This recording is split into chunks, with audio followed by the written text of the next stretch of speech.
अस्सलाम वालेकुम, मैं हूँ वक़ास अहमद और आज का हमारा टॉपिक है पॉलिनेशन एंड फर्टिलाइजेशन कि प्लांट में किस तरह पॉलिनेशन होता है और फर्टिलाइजेशन होती है। तो सबसे पहले पॉलन ग्रेन्स एक स्ट्रक्चर में मौजूद होते हैं जिसे हम एंथर कहते हैं और ये हमारे साथ मेल रिप्रोडक्टिव सिल है। पॉलन ग्रेन्स हमारे साथ मेल रिप्रोडक्टिव सिल है। हमारे साथ मेल गिमीट्स जो है उसे हम पॉलन ग्रेन्स कहते हैं और ये पॉलन ग्रेन्स हमारे साथ मेल स्पर्म सेल्स हैं। और इस तरह प्लांट में जो ओवरी के अंदर उयूल होती है वो हमारे साथ फीमेल पार्ट ऑफ प्लांट है जो एक सेल पर मुश्तमिल होती है। तो सबसे पहले जो पॉलन ग्रेन्स है वो इस एंथर से जुदा होती है और स्टिग्मा पर लग जाती है। ग्रेन्स एंथर से जुदा होगी और स्टिग्मा पर लग जाएगी तो ये हमारे साथ है पॉलिनेशन। तो ये हमारे साथ पॉलिनेशन है।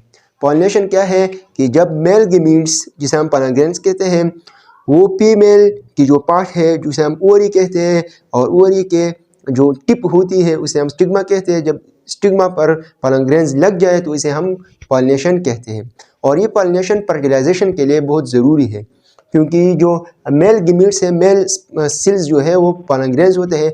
तो पॉलन ग्रेन्स किस तरह एक के साथ मिल जाएगी, अगर ये पॉलिनेशन नहीं होगी तो पॉलिनेशन फर्टिलाइजेशन के लिए बहुत ज़्यादा ज़रूरी है कि जो मेल सेल और फीमेल की जो एक सेल है उसकी फर्टिलाइजेशन हो सके। तो ये हमारे साथ पॉलिनेशन है। पॉलिनेशन फिर हमारे साथ दो किस्में होती हैं, एक होती है सेल्फ पॉलिनेशन, दूसरी होती है क्रॉस पॉलिनेशन।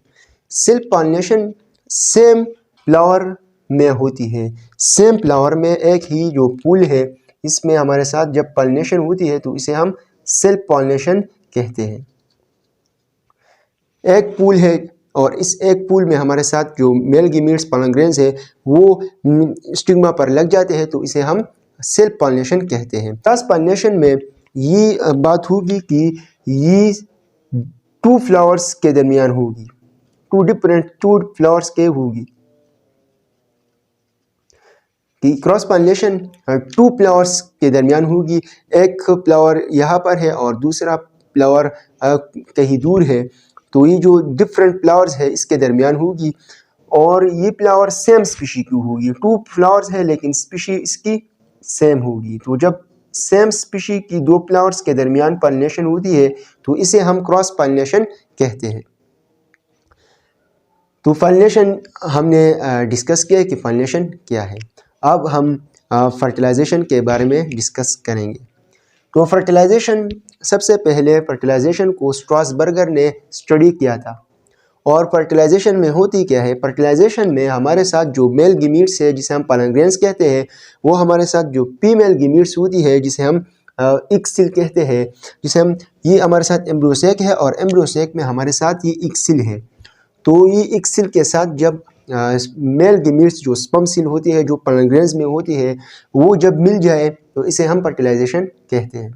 तो फर्टिलाइजेशन में जब पॉलन ग्रेन्स स्टिग्मा पर लग जाते हैं तो फिर हमारे साथ जो पॉलन ग्रेन है उनमें दो सेल्स होते हैं, एक होता है स्पर्म सेल और दूसरा होता है ट्यूब सेल।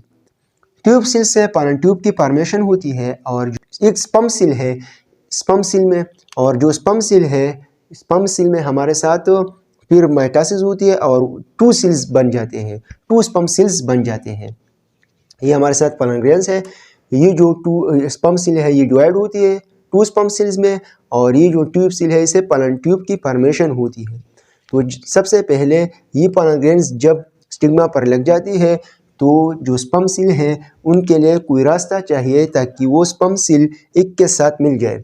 तो इसलिए जो ट्यूब सेल है वो पॉलन ट्यूब की फॉर्मेशन करती है और जो स्पर्म सेल है जो डिवाइड हो चुके हैं टू स्पर्म सेल्स में वो इस पॉलन ट्यूब में ट्रेवल करती है और एक जो स्पर्म सेल है वो एक के साथ मिल जाती है और दूसरा स्पर्म सेल पोलर न्यूक्लियस के साथ मिल जाती है। तो इसलिए हम इसे डबल फर्टिलाइजेशन भी कहते हैं कि जो एक स्पर्म सेल है वो एक के साथ मिलती है और दूसरा स्पर्म सेल पोलर न्यूक्लियस के साथ मिलती है, इसलिए हम इसे डबल फर्टिलाइजेशन भी कहते हैं और ये एक यूनिक कैरेक्टर है फ्लावरिंग प्लांट्स के।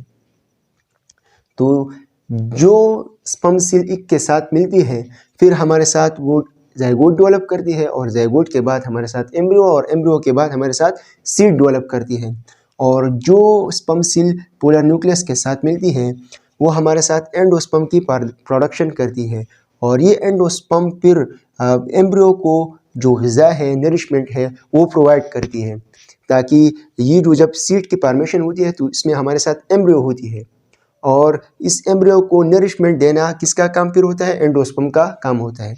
और ये हमारे साथ त्रिएन होता है। त्रिएन इसलिए होता है कि पोलर न्यूक्लियस की तादाद 2 होती है और एक न्यूक्लियस स्पर्म सेल से आती है, तो इसलिए ये हमारे साथ 3n नंबर्स होती है। तो ये एक कंप्लीट स्ट्रक्चर है कि जो ओवरी वॉल है, फिर जब फर्टिलाइजेशन होती है तो इस ओवरी वॉल से हमारे साथ फ्रूट बन जाती है, जो हम खाते हैं, एडिबल फ्रूट बन जाती है। इस ओव्यूल से हमारे साथ फिर जो सीड है वो डेवलप होती है। सम फ्लावर्स ऐसे होते हैं जिनमें जो एक सील होते हैं उसके साथ स्पर्म सील नहीं मिलती और सीड की डेवलपमेंट नहीं होती। ये sperm seal just polar nucleus के साथ मिलती है और एंडोस्पर्म की प्रोडक्शन करती है, लेकिन जो दूसरा स्पर्म सील है वो एक सील के साथ नहीं मिलती, उसे हम पार्थिनोकार्पिक फ्रूट कहते हैं, और इस प्रोसेस को हम पार्थिनोकार्पी कहते हैं। विदाउट फर्टिलाइजेशन हमारे साथ फ्रूट डेवलप होती है, फर्टिलाइजेशन नहीं होती और हमारे साथ फ्रूट डेवलप होती है। बहुत से मिसालें हमारे इर्द गिर्द पाए जाते हैं। अगर हम बनाना की मिसालें लें तो बनाना जो है वो भी बग़ैर फर्टिलाइजेशन के हमारे साथ एक फ्रूट है। इसमें एंडोस्पर्म तो बन जाती है, लेकिन जो सीड है वो हमारे साथ डेवलप नहीं होती। तो इस किस्म के फ्रूट को हम पार्थिनोकार्पिक फ्रूट कहते हैं। ये हमारे साथ पॉलिनेशन और फर्टिलाइजेशन। अगर आपको वीडियो अच्छी लगी तो वीडियो को लाइक करें और बेल आइकन प्रेस करें ताकि आपको नई वीडियोस की अपडेट मिलती रहे। शुक्रिया।